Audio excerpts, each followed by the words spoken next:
Tiffaine Couvrin-Lucas. Je travaille en tant que responsable de la gouvernance des données chez IBP, Informatique Banque Populaire, dans le groupe BPCE.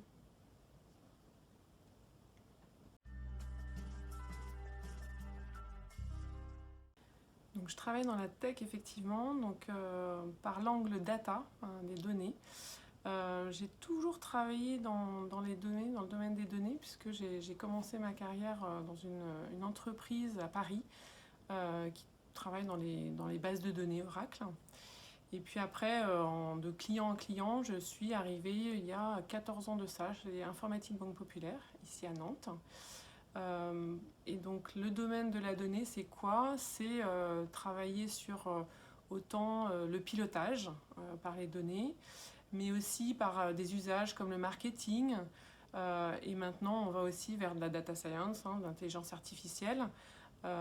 Et on va même vers d'autres usages comme l'analyse des process internes, comment améliorer les process pour gagner en productivité, par exemple, en efficacité. Voilà tout l'angle. Et donc en ça, la gouvernance des données, c'est quoi? C'est puisqu'avec l'émergence des nouvelles technologies et du digital, on a beaucoup de données, donc c'est organiser les données, organiser qui fait quoi, avec quelles données, les périmètres de données, pour avoir une vision plus cohérente et plus cadrée. Alors, dans le secteur de la data particulièrement, la difficulté c'est effectivement convaincre de son utilité avec une vraie valeur ajoutée. On travaille beaucoup en ROI.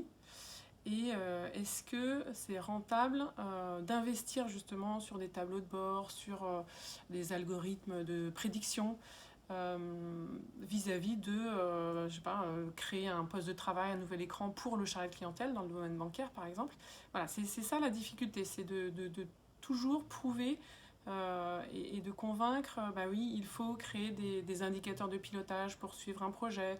Il y a une utilité à intégrer ces données ou à intégrer des logs pour vérifier que les écrans du poste de travail fonctionnent, etc. etc. C'est voilà, convaincre qu'il faut collecter les données et après comment on les utilise derrière. Et surtout, la qualité des données. Ça, c'est un point très important.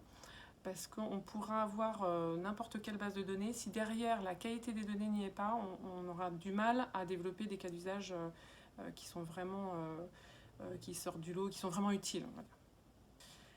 Alors, la data chez IBP. Alors, dans le domaine bancaire, la data elle est beaucoup utilisée pour le réglementaire, pour le reporting réglementaire qu'on envoie à la Banque Centrale Européenne, mais aussi pour le marketing. Quel produit je propose à quel client et à quel moment? Ça, c'est des questions qu'on se pose en ce moment. Il y a aussi, il y a tout un ensemble de cas d'usage. Il y a aussi essayer de déterminer quand est-ce qu'on va avoir un pic de demande de crédit immobilier pour renforcer les équipes. On travaille sur la fraude également, par exemple la fraude check, essayer d'identifier au plus tôt la fraude pour pouvoir l'éviter. Voilà, il y a tout un panel qui est très large et on peut apporter, au niveau des données, on peut apporter à tous les métiers du domaine bancaire.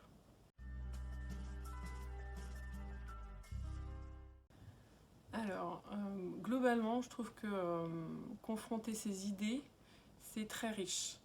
Donc confronter ses idées, ses points de vue, c'est riche, et surtout quand on n'est pas d'accord d'ailleurs, parce que ça permet d'argumenter, de mener un raisonnement qui s'enrichit de fil en aiguille. Je crois beaucoup au 1 plus 1 égale 3, c'est-à-dire que faire les choses chacun de son côté, c'est bien, mais quand on les fait et qu'on confronte ses avis et ses idées, on avance d'un cran à chaque fois, et voilà, ça fait quelque chose de beaucoup plus riche.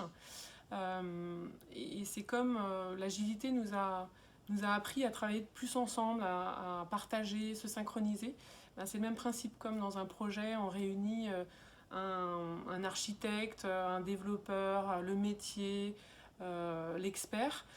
Pareil, la mixité c'est ça, c'est confronter aussi les avis des hommes et ou l'angle d'attaque, la vision, le point de vue des hommes et des femmes, et c'est voilà, c'est ça qui apporte de la richesse dans tous nos projets.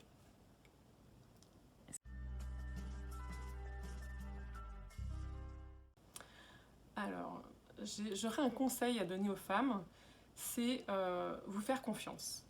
Parce que les femmes que j'ai autour de moi, je trouve qu'elles Elle voit beaucoup le chemin à parcourir, ce qui est devant, l'avenir, mais pas forcément le chemin parcouru. Et je trouve ça dommage parce que qu'elle prenne confiance sur voilà ce que j'ai acquis, voilà ce que je sais, voilà comment ma posture, pour voilà, se faire confiance et après oser. Parce que du coup, voilà, quand on sort de sa zone de confort, c'est vraiment très instructif et on en apprend toujours beaucoup.